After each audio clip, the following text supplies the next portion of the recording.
Roaster গজি কি কমু নে কে তোর বর গুয়াদা মোবিল বাই করছে নাকি রোস্টাররা? আমার মাথায় কাম করে না। তোর মাথায় আর কি দোন ধরবো? তোর মাথায় বান আছে কি বাল? সিডি স্ক্রিন করলি তোর মাথা থেকে ডাইরেক্ট দোন বাড়াইবো। ওই তুই কি রে রোস্টার?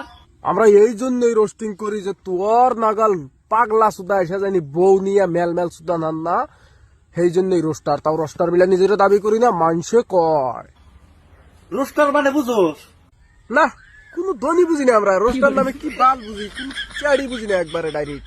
ব্যাগ বাল তুই বুঝোস, ওই জন্য তো গিরাম ভূত দিয়ে চড়ির বাড়ি খাস, স্যান্ডেলটা বাইরে জুতের মালা পরা ঘুরে, তাও তার সরম হইল না, শালা লজিক ছাড়া পক্ষী। তোরা যে নিজেরে ভালো প্রমাণ করার নিয়ে গুলো তাইলে তোরা সমাজ রে কি মেসেজ দেস? না আমরা কি মেসেজ দিব? আমরা কোন ধন মেসেজ দিই না, কিছু দিই না। ব্যাগ বাল তুই দেস, তোর মেসেজ আরে বরিয়া বরিয়া মেসেজ, বউ বেসোস, বোর গুয়া বেসোস, সব বেচা খাস, তারপরে আরো কতটা জুতের মালা নিয়ে গুরু, সব মেসেজ তোর। মোট কথা তুই সব মেসেজ দেস, ও না আমরা কোনটা মেসেজ দিব? বুঝছ না? আল্লাহর জাত খারাপ বাহাইন সুদ জানি কনকার।